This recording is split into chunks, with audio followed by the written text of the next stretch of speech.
Merci beaucoup, Gabe. Il me fait un très grand honneur d'être ici pour l'ouverture de la conférence Canada en Asie. It's really great to be with all of you. Thank you very much. It's a conference that I think provides an opportunity to really deepen connections between Canada and Asia at a time when global connections have never been more critical. And it's also a time, as we've heard again and again already, when geopolitical upheavals are actually making collaboration somewhat more difficult. I'm an academic by background. Amongst other posts, I served as president of the University of British Columbia and vice chancellor of the University of Cambridge, but now I head the Canadian Institute for Advanced Research, as Gabe mentioned, CIFAR for short. And CIFAR is a globally influential research organization that's proudly based in Canada. We mobilize some of the world's most brilliant people across all disciplines and at all career stages to advance transformative knowledge and solve some of humanity's biggest problems together. Examples of our work include building an inclusive future where innovation creates shared prosperity for more people, advancing artificial intelligence, ensuring that it's a force for societal good. And we happen to manage for the Government of Canada the Pan-Canadian Artificial Intelligence Strategy, which really is an aim to attract and retain some of the greatest talent from across the world. We also work to shape the future of human health from early childhood to old age. And we're proud to have 23 Nobel laureates amongst our fellows and advisors, with 3 new winners just this year. And today we are here to discuss global talent and the competition for it. Although competition is intensifying, in fact, many countries, including Canada, are actually tightening access to education and job markets. And this trend, I think, raises critical questions about how competition for talent affects economies in Canada and Asia, and how companies and universities are adapting to attract and retain that global talent. The global talent pipeline is indeed under pressure. And I think it may be that we have to innovate some of our models in order to stay competitive. As immigration policies in many countries, as I say, including Canada, the US, parts of Europe, are becoming more restrictive, limiting the movement of top talent, there are at the same time long-term efforts to greater inclusion, but those efforts themselves are also being systematically challenged and indeed dismantled in some economies. So it may be that we require some new solutions beyond traditional migration, such as global research partnerships and talent networks in business, innovation partnerships that foster collaboration, perhaps without requiring physical movement, something we're going to have to think more and more about, I think, over the next few years. CIFAR's model, which supports leading and next-generation researchers from around the world in stable, long-term research partners and programs, demonstrates how countries can remain at the forefront of innovation without relying solely on immigration-based strategies. Now, I also want to emphasize at the beginning that there's a big shift that's happened in the last few years. The notion that Western industrialized democracies inevitably lead on innovation simply no longer holds. Asia is now a global innovation powerhouse. Work on access to safe water, for example, here in Singapore is a tremendous strength that has global implications. Now, at the same time, I have to be honest, I am really concerned that countries like Canada have to really reboot again our immigration strategies. To try to reclaim leadership, we've had a points-based system that actually for many years generated across the political spectrum support for immigration. But frankly, we've actually done a lot recently to undermine that broad support. And I think that is a tremendous risk for Canada. But in the short term, as I suggested earlier, perhaps we're going to have to shift from recruitment to reciprocal engagement. Canada is going to have to support and develop talent in Asia through strategic partnerships, not only treating the region as a talent pool to draw from. So I am really fortunate to have on the panel here some really distinguished folk from business, academia, and the technology ecosystems in Asia and Canada. Peter Stoichev is President and Vice Chancellor of the University of Saskatchewan and Chair of the U15 Group of Research Universities. Ping Soon Kok is CEO of the Singapore Business Federation. Casey Lau is Executive Vice President, Asia Pacific Web Summit, and he's based in Hong Kong. And Lisa de Wilde is the Bell Media Professor at the Schulich School of Business at York University. So each of them is going to offer a few introductory remarks, and then in the time left, we'll have the opportunity to engage in a bit of a conversation. So I'm going to start with you, Peter. Thank you very much, Stephen, and good morning, everybody. I want to also thank Jeff for his vision in creating this conference, Gabe for ensuring that Universities Canada is such a strong partner with it. This is the third time that I've been at this conference, joined by my colleagues from the University of Saskatchewan and many colleagues from universities in Canada. There are 98 universities in the country. I think that's the number right now, just under 100 anyway. Canada is unique in having a university sector where every single one of those universities will provide its students with an excellent education. There are differences among those universities, and the university that I'm the president of, the University of Saskatchewan, is a research-intensive university, and I'll just give a little bit of a context for why the research that we do is important and why it's so important for us to be here at this conference and in Singapore at this time. So Saskatchewan, the province that we are in the city of Saskatoon, is responsible for 45% of Canada's top arable farmland. It's got 30% of the world's potash supplies. It's got the third largest global resources in terms of high-grade uranium, 10% of the world's rare earth mineral deposits, and it produces over 500,000 barrels of oil a day. These are some facts about Saskatchewan that I suspect most people don't understand, but it means that the university named after that province has a role to play in terms of helping the province sustainably and responsibly bring those natural resources to market. They're also, every single one of them, natural resources that are extremely important to Southeast Asia, many other places in the world, but particularly here.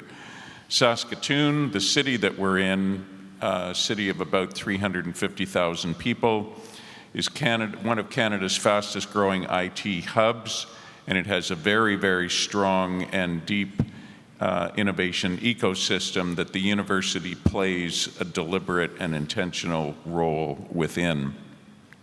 It has a disproportionately large number of Canada's fastest growing countries, and the University of Saskatchewan sees that it has a role to play in all of that. So in terms of our research intensivity, we've got the country's only synchrotron. We've got a vaccine and infectious disease organization lab, which is now a level 4 containment facility, the highest in the country. And it is involved historically in developing vaccines for pigs and for cattle that have saved those industries billions and billions of dollars over recent decades, and is now, of course, in the business of not only researching but also manufacturing human vaccines, and particularly in the context of the recent pandemic. We have a Global Institute for Food Security and a Crop Development Center attached to our College of Agriculture and Bioresources, and that Crop Development Center has been responsible for developing 500 different varieties of crops over the last 52 or 53 years. And this too makes it a powerhouse in terms of food security, globally speaking. So we have as well, and I think it's important to put this out there because it really helps with the role that we can play in Singapore and in Southeast Asia, a very strong working relationship with our province. And I always like to say that because this isn't always the case across Canada, and not all of the universities in the country find that they have that excellent working relationship. We do. We're blessed with a government that does understand the value proposition of a strong research-intensive university. It had the vision to open 9 different trade offices around the world, and one of them is here. I like to think of it as the best one, here in Singapore, but there are many others in Japan and China and India and Vietnam and Germany, the UK, and so on.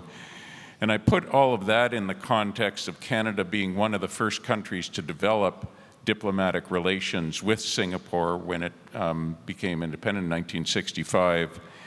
And that Singapore and Southeast Asia share our need for talent in digital innovation and clean energy, and particularly, and this is where the University of Saskatchewan can play a role, in food security.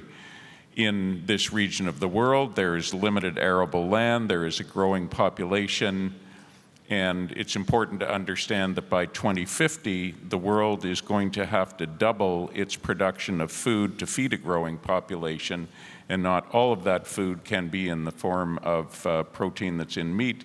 It has to be in plant-based protein as well. The last thing I'll just say is that we're a university that works extremely closely with the various companies that are aligned with these kinds of research missions and needs around the world.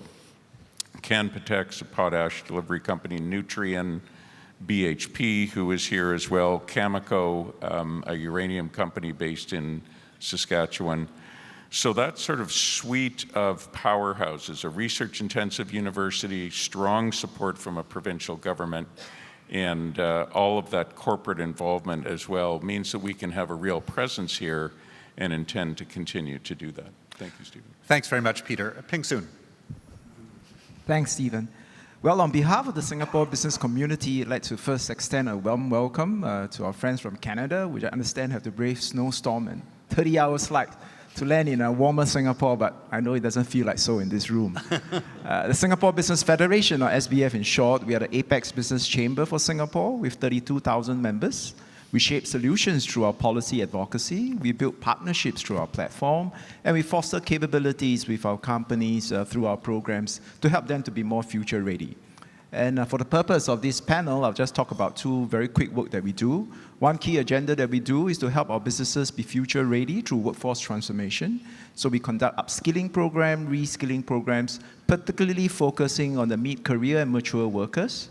Last year, the chamber trained about 3,500 workers and placed about 500 mid-career workers onto different jobs through our career conversion program. Another key agenda that we do is to ensure that Singapore continues to be open to global talent and that our businesses have access to a complementary foreign workforce. And we do that through our policy advocacy to the government. Thanks very much. Casey, tell us a little bit about the work that you do and how it relates to the talent agenda. Yeah, great. Thank you very much. Thanks for having me on this panel. It's quite funny because I was just in Hong Kong yesterday debating Hong Kong versus Singapore for tech ecosystem. So it's interesting now I'm here. It's complementary. It's never It's complementary. I don't know about that. There's a little good friendly rivalry there, right? I am from Vancouver. I lived in Hong Kong for many, many years. I am here representing the Web Summit. Web Summit is a network of global tech conferences and innovation conferences. We support startups. We bring a lot of investors together with startups. A lot of corporate innovation is showcased at our conferences. We have them in Europe, Latin America, North America, Asia, and the Middle East. I'm actually heading to our Qatar event after this. I'm very excited as a Vancouver-born person. I'm very excited that we'll be moving the formerly named Collision that was in Toronto for the last 4 or 5 years to Vancouver in May, and it's called Web Summit Vancouver. And if you're in Vancouver, I hope to see you there, Jeff. I hope you'll be there too. Thank you very much for that, Jeff. Yeah. So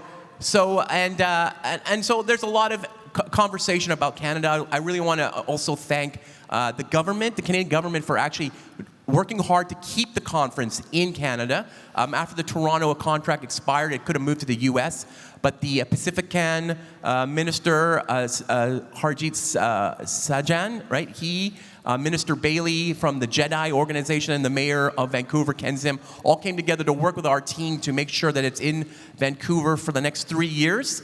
It will bring in almost $300 million in economic impact into the city, almost as much as Taylor Swift's when she was in Vancouver in December. Hopefully a little bit more. And most importantly, right, JEDI, the Jobs and Economic Development Innovation Ministry, is definitely looking to inspire more jobs coming into the province and into Western Canada totally.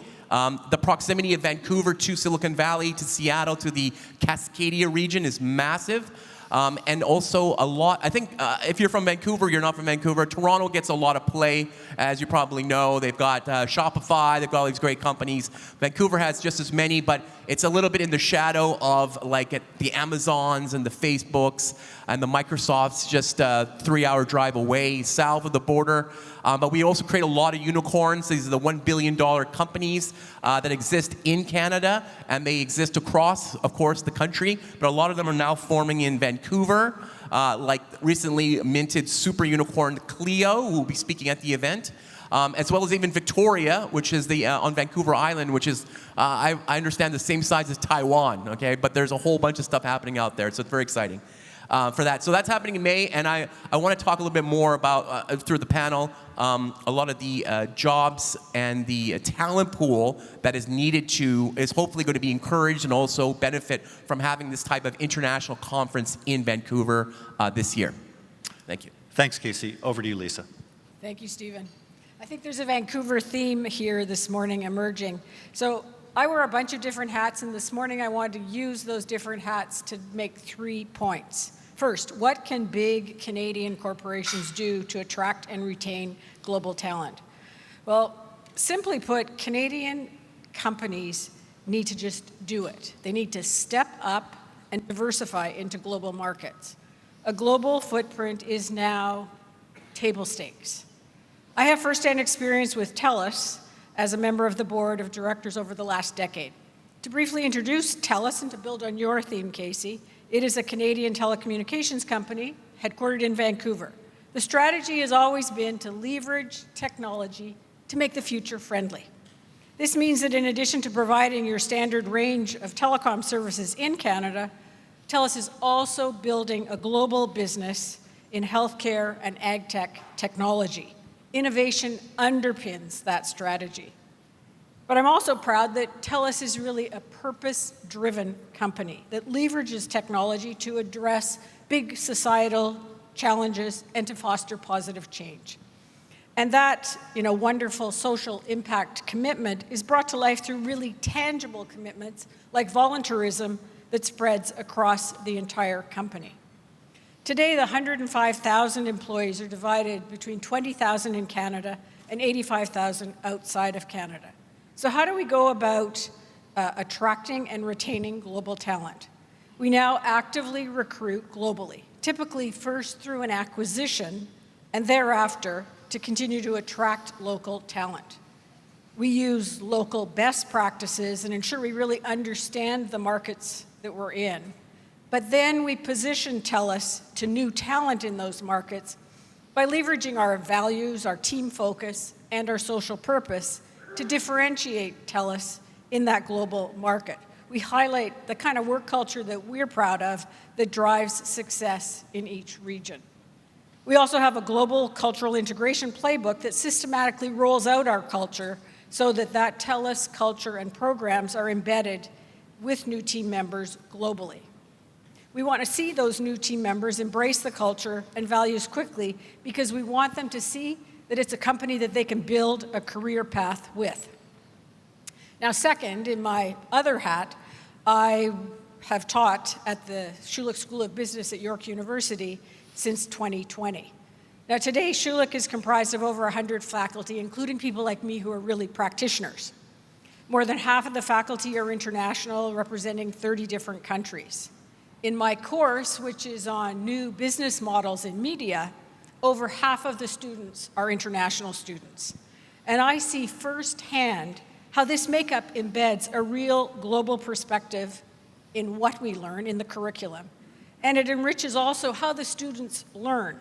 When the students work in teams, they build this critical competency to work with diverse teams. This experience has convinced me that Canadian university students need international students. It's just a much better learning experience. In brief, we need to fix the immigration policy to preserve the strengths of that policy. And when those international students graduate, we need to do a better job of integrating them into our innovation ecosystem and support them in building strong Canadian companies. Now, to wrap up, I'm also vice chair of this amazing organization, the Asia Pacific Foundation of Canada. And one of our prime objectives is to build Asia competencies in Canadians. It's something that's incredibly important as we have to move to diversify our trade relationships.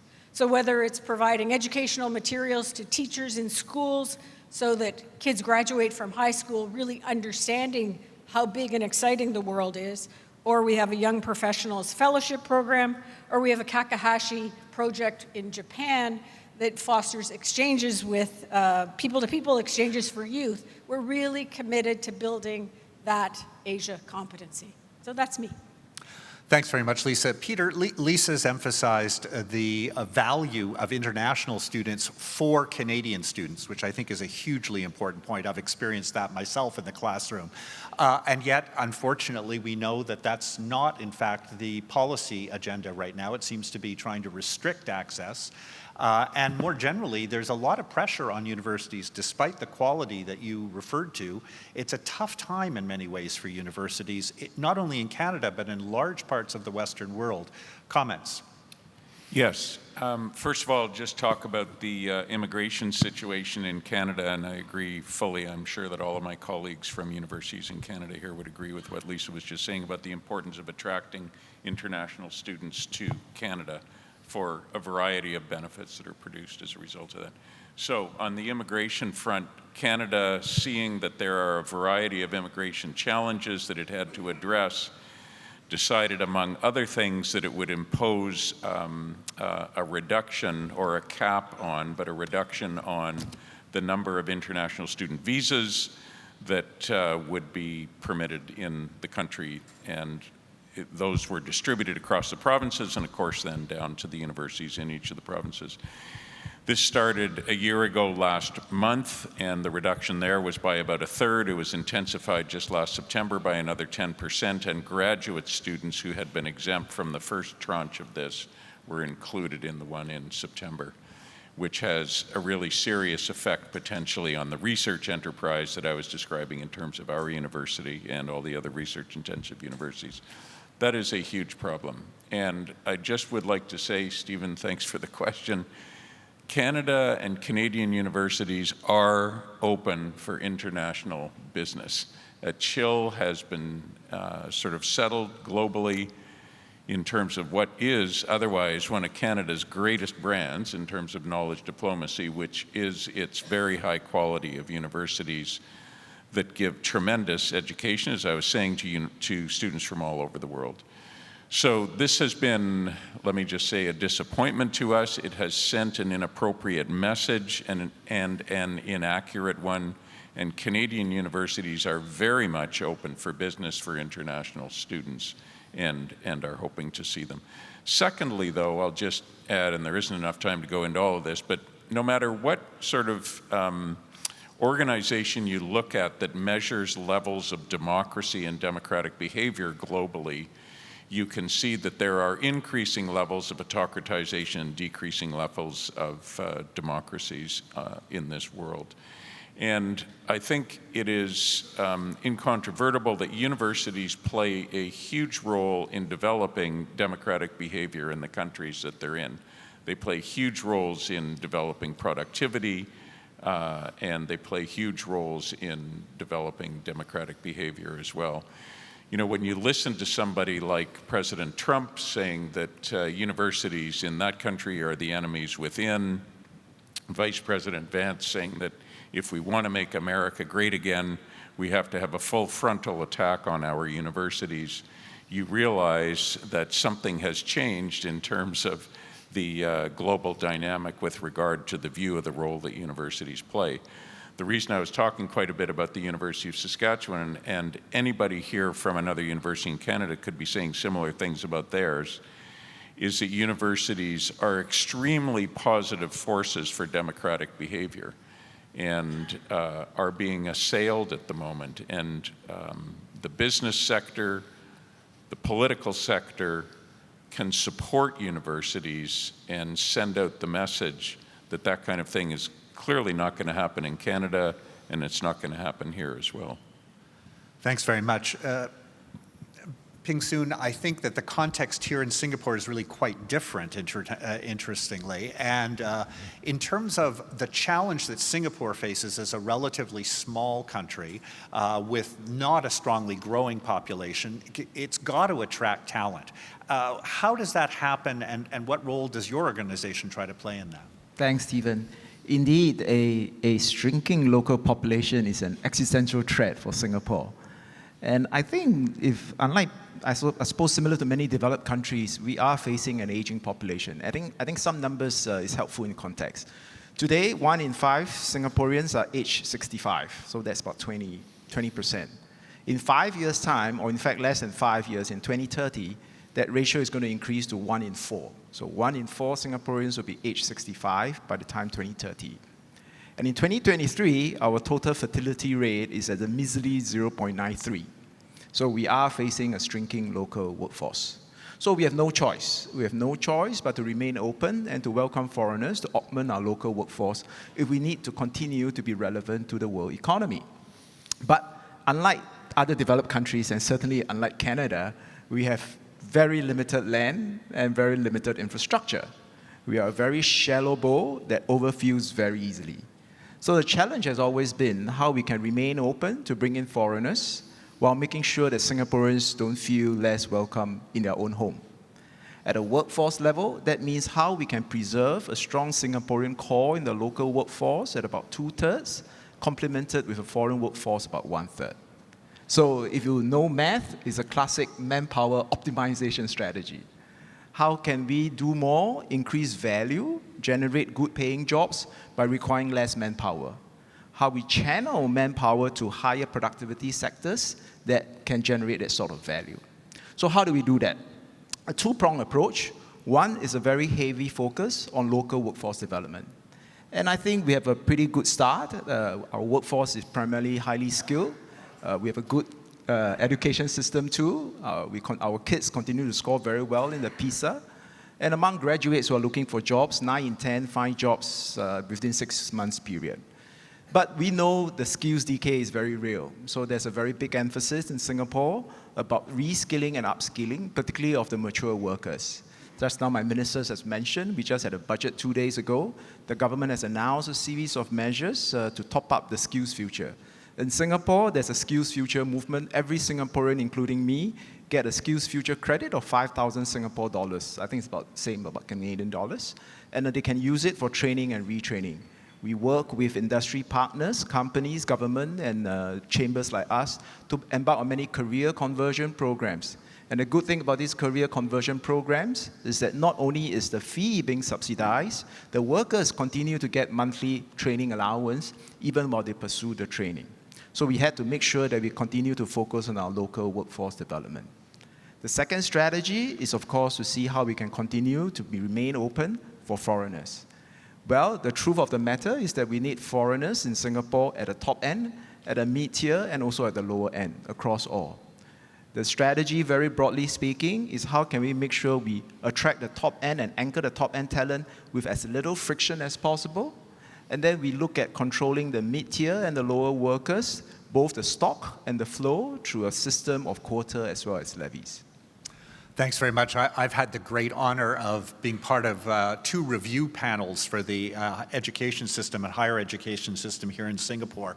And this effort to try to think of educational opportunity as something that is lifelong and supported actively by the public authorities is something that I think many countries, including Canada, should look at really seriously when it's clear that job transitions and indeed career transitions are going to be the norm for almost everyone graduating today, as frankly they have been now for a number of years. Casey, in your world of tech, talent circulation is absolutely crucial. what are the sort of institutional or cultural barriers that exist, do you think, that we should be paying attention to? Are there places where it's hard for people to actually make the kinds of moves that they need to make and want to make? You mean internationally or in Yeah. Canada? I think that for Canada, right, 2 years ago we had the immigration minister, Sean Fraser, come on stage at Collision talking about the START visa, which is a great move forward. Like a lot of countries have, like for Portugal, we do an event there as well. They had a START visa, low taxes, things like that. Get as many entrepreneurs into the country as possible to also start businesses, hire locally, things like that, bring a lot of economic impact. So I thought when Canada did it, it was a great move as well. But that apparently is shrinking now. Right? Those visas are shrinking. The backlog is massive. Everybody wants to come to Canada. In my role, I travel around Asia. So I'm in Singapore, I'm in Korea, I'm in Japan, and I'm seeing the demand from those countries to come to countries like Canada, who has a very easy access to the U.S. market, which is also a big benefit of Canada as well. But yeah, I feel like the immigration is very important to the talent pool. Universities and immigration are the keystone of building this kind of tech ecosystems in different countries. So for Singapore and Hong Kong, I spend a lot of time in these two countries, so I see it a lot. The venture capital community is massive in both these cities, and the talent pool is also rising. What you've just said about the upscaling is great. I think it's amazing. But I think we also rely on a lot of immigrants coming from overseas to Canada, Hong Kong and Singapore as well. You know, of the unicorns in both our countries, a lot of them are not from local, all right? And then I was in Tokyo recently, also meeting with a lot of startups there. And they're saying there's a lot of unicorns and billion-dollar companies there, but they're saying the next group of them will be immigrants in Japan, which is mind-blowing. So that means I met a startup that came to exhibit at my conference, raised a lot of money, doing very well, AI company in Japan, went there for school, joined Rakuten, which is like the Amazon there, excuse me, and he speaks fluent Japanese, and he's from Bangladesh. This is like mind-blowing to the Japanese market. I think that this is what's going to happen. When they start to see this, a lot of things will start to move faster in there. For that space. But definitely Canada needs to make sure, that's why I'm very excited to hear about the school and the immigration policies as well, what everybody is on the same page about this, because Canada definitely needs to be advanced in this. I spend a lot of time as well in the Bay Area, right? I see the founders and entrepreneurs there. I don't know how many of them are American, but they're not that many. They're from some other country. They're all there. It's like the Hollywood, right? If you want to be an actor in a Hollywood movie, you got to go to LA. If you want to be in tech, you've got to be in that ecosystem. It's just so robust that people just go there just to be part of it. And I think we can create that in Canada, which I think is important, as we've seen in Singapore and Hong Kong. Lisa, you talked a lot about culture vis-a-vis TELUS and the culture of TELUS, et cetera. But the cultural question is also a broader one in terms of how it is that people feel connected, feel integrated, feel welcomed in a society. Do you see any challenges in terms of attracting and retaining talent for a country like Canada today that might be different from a cultural context than what we saw 20 years ago, 25 years ago? Partly I'm asking, why do you think this immigration consensus, for example, seems not as robust? Well, I think because we haven't done a very good job of addressing that question of how do we actually have a common sense of how we get stuff done. Because really that's what culture at the end of the day is. It's a fancy word for how does things work in a given place. We come to a place like Singapore, and it's crystal clear immediately that everybody shares the same sense of how do we do things. And I think, we have disastrously over the last few years really let the consensus about the strength of immigration fall apart in Canada. But the good news is we can solve that. I mean, I am somebody who believes that there is an optimistic scenario in everything, but it doesn't mean it's an easy one. It means we need to really put our heads together. Schools and universities are incredibly important institutions of building that sense of what is the country all about. And I really do come back to the importance of education as a way of building that common sense of like, where is your career going forward? And how do you feel that you are a genuine, important part of the community? If you had a chance, Peter, to recommend to government policies that would address some of these concerns, what would you encourage the government to be thinking about? That'll be a long list, but I'll start with a couple of things and back to something that Casey was saying too, and about the Bay Area and Silicon Valley and so on. So it's really important also for Canada and other countries to invest in universities at the graduate level. So Canada, I think, is something like second in the OECD in terms of the percentage of the population that was receiving a university degree. That's great. Most of that is at the undergraduate level. But the kinds of things that we're talking about here and the kind of expertise that's necessary, the kinds of individuals that you want in businesses, in startups, beginning startups, and thinking in an innovative and entrepreneurial way, are going to need, as much as possible, some level of graduate education. So half of Canadian tech startup founders hold grad degrees. Half of those have PhDs. And it used to be, as recently as 10 years ago or so, that the majority of people who held PhDs in Canada would go back to circulate within sort of the academic community. Now 70 to 80% of those stay in or go into industry. So that's one of the things that I think a government needs to really focus on, is ensuring that that can happen. The other thing I just wanted to say, and I've always found this statistic quite fascinating, there's a group in Silicon Valley called the C100, C meaning Canadian, and that's the top sort of most successful startups in Silicon Valley by Canadians. 80% of those who started those had humanities degrees, not degrees in the STEM disciplines. That's a whole other story. But I mention that, Stephen, just because I can see a trend in terms of not just in Canada, but all over. You know, a greater reluctance to fund the humanities, thinking that somehow or other that doesn't have a direct positive effect on everything that we're talking about here, whereas actually, for reasons we don't have time to talk about, it really does.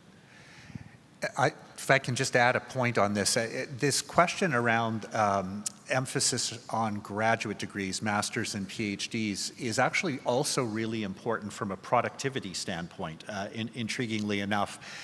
Canada has one of the lowest rates of people with master's degrees and PhDs within business. In the US, it's much higher. Most of Europe, it's much higher. Why does that matter? It's not about credential inflation. It matters because these are people who have the capacity to understand what's happening in the research community, in the wider world, around the evolution of technologies, and they can figure out how to draw the technologies into the companies. And in Canada, we have a challenge with that. There aren't as many people who actually have the ability to evaluate and to work with new technologies in a comfortable way. And so in addition to the need to produce these folk, you have to get them into Canadian businesses. I actually think, as I understand it, that's a strength in the Singaporean context as well. I wanted to ask you, Ping Song, about where you think, you mentioned that there's talent needed from outside of Singapore at every level, but are there particular areas, particular sectors that Singapore's focusing upon in terms of attraction of talent? Well, I think transformation of the economy has been pivotal for Singapore over the last 60 years. This year we celebrate 60 years of independence, and we're grateful that Canada recognized Singapore when we were founded. If you look at it across the 60 years, Singapore has gone through from import substitution to export-led industrialization. We have moved from low value-added, labor-intensive to today high value-added, research and innovation-based manufacturing. And we've grown beyond a manufacturing sector to also a modern services sector. And I think where we want to go in the next decade is to grow the economy at about 2 to 3% per annum, which actually as an advanced economy and a small one like Singapore is going to be quite challenging. Again, you do your math. GDP growth is a function of labor growth and productivity growth. Well, I just said that we have a shrinking local workforce, right? So if you're going to hold the workforce constant, the only way is productivity growth, and it ain't going to be easy. So what we need to do is to see how we can actually build up the stock of capital for us to do more in this area.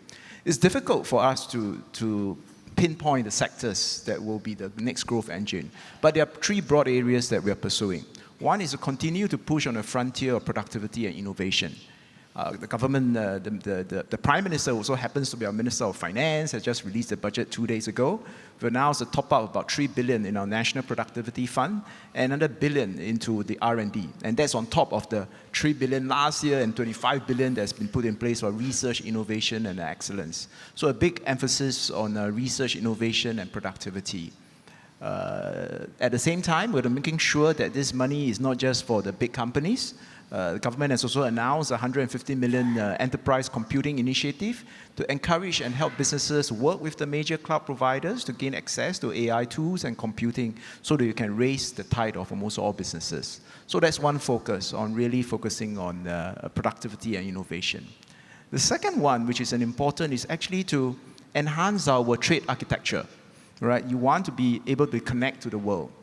And yes, trade has been very important to Singapore as to Canada too. Trade accounts to 3 times our GDP. And we all know the challenges that it faces today, but we need to continue to find new friends and keeping the door open. And as a small open economy, we cannot direct the winds of geopolitics and trade and investment, but we can adjust our sails a little bit. And one area that we think is great growth is ASEAN. And thank you to Canada, to have this conference over here.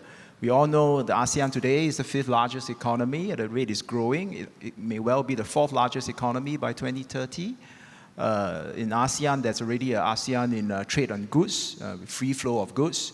Hopefully, the government in ASEAN can get their act together. We can complete the Digital Economy Framework Agreement, which add another $2 billion to the economy. We are pushing on that frontier. There are also trade agreements between ASEAN and its trading partners, with China, with India, Australia, New Zealand, with Japan and Korea. And we're very much plugged into the entire multilateral framework, including CPTPP. So how can we ensure that we continue to be plugged into this trade architecture to open up the opportunities for our companies to plug in? And the third is really investing in the local manpower, which I spoke about. I think that is super important.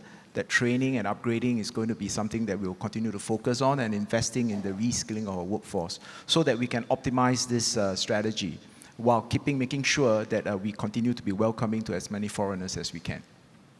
Thanks very much. We're coming to an end of this session, and I want to give the panelists a final opportunity to say what they think is perhaps the most important message around talent today, because there are a lot of big issues that we've been focused on here. But if there was one thing you wanted to leave with the audience about the importance of circulation of talent, what would that message be? Why don't I start with you, Casey? Okay. Well, for tech talent, I think it's different, than other kinds of talent. Because everybody works remotely now, right? So this is the kind of thing where I was at the Consensus event, which is a Web3 crypto event in Hong Kong yesterday, asking people, where are you based? And they're like, everywhere, right? And so where's your team? Oh, everywhere. So I feel like that is starting to become a new norm. But I still think, obviously, they need to be based somewhere, and other types of companies, right? So you'll have SaaS companies based out of Canada, wherever it may be. Gen AI companies are doing very big now. Quantum computing is becoming huge now. Even out of Vancouver, we have a lot of speakers coming in that market. So I feel like, I always point to Singapore, because I think Hong Kong and Singapore always compete on the talent.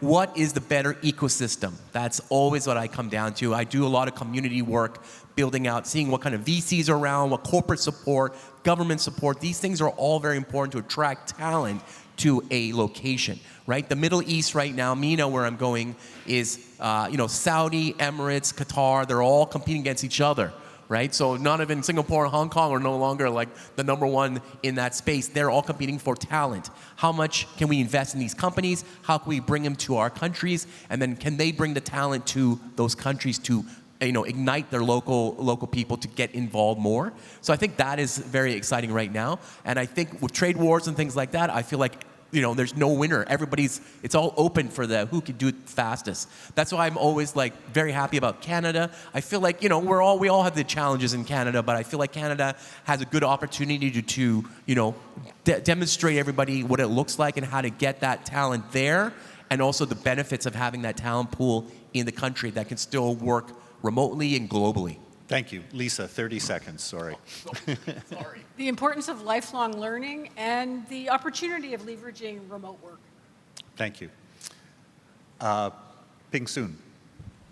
Well, I think talent flows is important. For any economy to grow, we need talent. But the reality is, how can we continue to bring in talent into our respective economies while paying attention to the attendant social repercussions? I think those are real issues, and it certainly deserves a much longer time to talk about these very important issues. Right, and that's clearly been an issue in the Canadian context. It's the underlying rationale for why there's been pressure around the immigration system. All of a sudden, people thinking about housing, thinking about health care, how do we ensure that people feel that with bringing in the new talent, that there's actually space and proper provision and support. Peter, last word to you. A couple of answers to that question. One is universities need to continue the tangent that they're on these days of being more externally focused. So not governing themselves on the basis of what they think is important to do exclusively, but listening carefully to what their communities and the different sectors that we're describing here need of universities in terms of talent production. In Canada, we have the Higher Education Business Roundtable, Business Higher Education Roundtable. Useful, but we need many, many more ways of convening and interfacing between universities and industry. Second thing I'd say is that work-integrated learning, which we haven't discussed too much here today, we just haven't had the time, is extraordinarily important. And many universities have a real commitment to ensuring that 100% of their students have some kind of work-integrated learning experience. And businesses, we need businesses to be open to taking our students for short term, sending them back, and universities learning on the basis of that what is important to train their students to be able to do. And also that allows those students a greater sense of the possibility of future employment. Thanks very much. We have one more thing to do, but before we do that, please join me in thanking our panelists.